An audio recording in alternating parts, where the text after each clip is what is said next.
को आचार्य रानी शुक्लाधार आपको शत प्रणाम। आज हमारा विषय है गवर्नमेंट जॉब। किन किन जातक जातिकाओं को गवर्नमेंट जॉब आसानी से मिल जाती है। अगर गवर्नमेंट जॉब मिलने में संघर्ष आ रहा हो तो क्या करें। किस तरह हम जो जो बच्चे IAS PCS की कोचिंग ले रहे हैं या सरकारी नौकरी बैंकिंग सेक्टर या विभिन्न क्षेत्रों में जाना चाहते हैं तो वह किस तरह अपने ग्रहों को प्रबल करें जिससे उन्हें सरकारी नौकरी मिलने में सफलता हो और किन जातक जातिकाओं को सरकारी नौकरी आसानी से प्राप्त हो जाती है। आज चलते हैं अपने विषय पे। सरकारी नौकरी के लिए 2 ग्रह प्रमुख रूप से जिम्मेदार माने गए। पहला सूर्य, जो कि राज सत्ता का कारक माना गया है, सूर्य का माना गया और पिता का कारक। दूसरा ग्रह है शनि, जो नौकरशाही या नौकर या मजदूर का कारक माना गया है। और इन दोनों ग्रहों का और इसके साथ ही साथ कुंडली के 10वें भाव जो हमारा कर्म क्षेत्र है, 11वां जो आय भाव है, 6ठा हमारा जो कंपटीशन है भाव है रोग ऋण शत्रु का, इनका मजबूत होना भी बहुत ज़रूरी है। अगर इन भावों को और सूर्य और शनि हमारे मजबूत है तो सरकारी नौकरी उन जातक जातिकाओं को बड़ी आसानी से प्राप्त हो जाती है। अगर जिन जातक या जातिकाओं को सरकारी नौकरी पाने में सुविधा हो रही है, उनका स्ट्रगल बढ़ रहा है, तो उन्हें क्या उपाय करने चाहिए। पहली बात, किसी अच्छे एस्ट्रोलॉजर से कुंडली का विवेचन तो यूँ तो हाई स्कूल की परीक्षा के बाद हर जातक जातिकाओं को अवश्य करा लेना चाहिए कि कौन सा क्षेत्र उनके लिए सबसे सुगम, अच्छा और उनके भविष्य को उज्ज्वल बनाएगा। सरकारी क्षेत्र, सेमी कॉर्पोरेट या बिजनेस या कोई लघु उद्योग या किस तरह का वो कोई रोजगार करें जिससे उनका जीवन अर्जन उनके भाग्य के मार्ग प्रशस्त हो।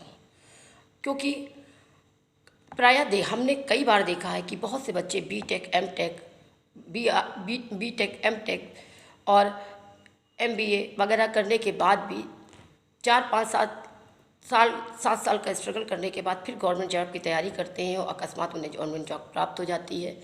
तो यह एक सोचने का विषय है कि 7 साल में जो उनकी प्रोफेशनल डिग्री में बहुत बड़ा आर्थिक धन लगाया गया और उनके जीवन में इतना स्ट्रगल के बाद उन्हें चीज़ें मिली तो क्यों मिली।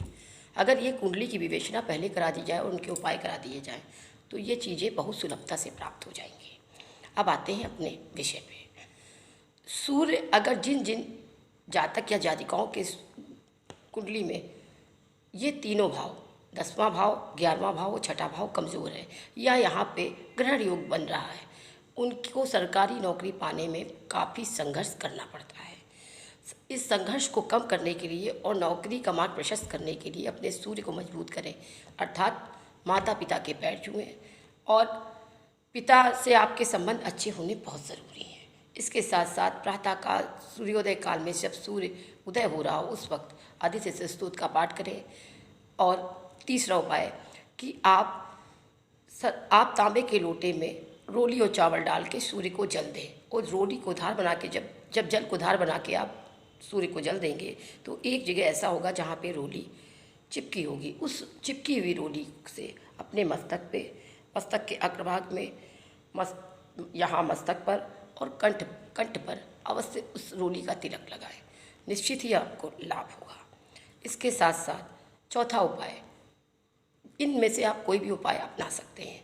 101 बार गायत्री मंत्र का जाप या एक भोजपत्र में 5वां उपाय या एक भोजपत्र में सफ़ेद चंदन से 100 गायत्री मंत्र लिखकर एक सफ़ेद भोजपत्र में सफ़ेद चंदन से गायत्री मंत्र लिखकर अपने पर्स में सदैव रखें। जब भी कंपटीशन या गवर्नमेंट का पेपर देने जाए उसे अवश्य अपने पास रखें, निश्चित ही सफलता प्राप्त होगी। इसके साथ ही साथ जिनके पिता से संबंध अच्छे नहीं, वह किसी तरह से गवर्नमेंट जॉब प्राप्त तो कर सकते हैं पर उस नौकरी में जीवन पर्यंत कार्यरत नहीं रह सकते। इसलिए आपका पिता के साथ अच्छा संबंध होना बहुत आवश्यक है। साथ ही आते हैं अपने ग्रह शनि पे।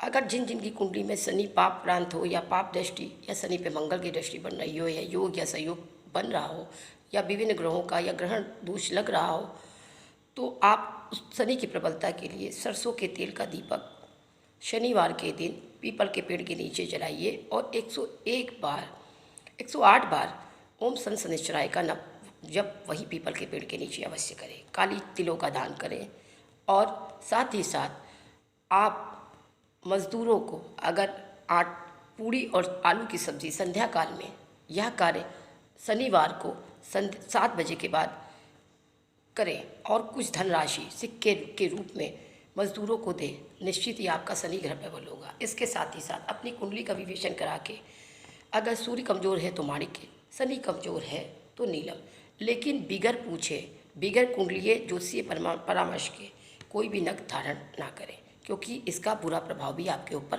पड़ सकता है। उम्मीद है यह छोटे छोटे उपायों द्वारा आप अपने सरकारी नौकरी के मार्ग को प्रशस्त कर सकते हैं और जीवन में यह विवेचना करा सकते हैं कि हमें क्या करना चाहिए, क्योंकि जिन जातक या जातिकाओं की कुंडली में बुध या बृहस्पति प्रबल होता है या राहु केतु का प्रभाव होता है, वह नौकरी नहीं कर सकते हैं, क्योंकि बुध और बृहस्पति बिजनेस का कारक माना गया है। आप नौकरी, सरकारी नौकरी के क्षेत्र में चले तो जाएंगे, लेकिन कुछ समय बाद, जैसे राहु दशम में होता है, तो आपका मन नौकरी से एक चीज़ को छोड़कर दूसरी, ज़िंदगी में आदमी 2 या 3 बार तो अपनी नौकरियां छोड़ता ही छोड़ता है, मन नहीं लगेगा और आपको संतोष ना प्राप्त होकर आप सोचेंगे इससे ज़्यादा तो हम अपने बिजनेस में कमा लेंगे और बिजनेस की तरफ बढ़ जाएंगे। इसलिए प्लीज़ अपनी कुंडली की किसी अच्छे एस्ट्रोलॉजर से परामर्श करने के बाद ही आपको कौन सा क्षेत्र चुनना है, वह आपके लिए उपयोग, सहयोगकारी और आपके मार्ग को प्रशस्त करेगा। उम्मीद है मेरा यह वीडियो आपको बहुत पसंद आया होगा। वंदे वाणी विनायको आचार्य रानी शुक्लाधर आपको शत प्रणाम। अगर मेरा यह वीडियो अभ्यर्थियों को, ज्योतिष जिज्ञासुओं को और आप सबको बहुत अच्छा लगे हो तो प्लीज़ लाइक, सब्सक्राइब और शेयर अवश्य करें, जिससे हम मेडिकल के क्षेत्रों में, विभिन्न क्षेत्रों में अपना वीडियो बना के आपका मार्ग प्रशस्त कर सकें और अपने ज्ञानवर्धन कर सकें। नमस्ते। वंदे वाणी विनायको आचार्य रानी शुक्लाधर आपको सत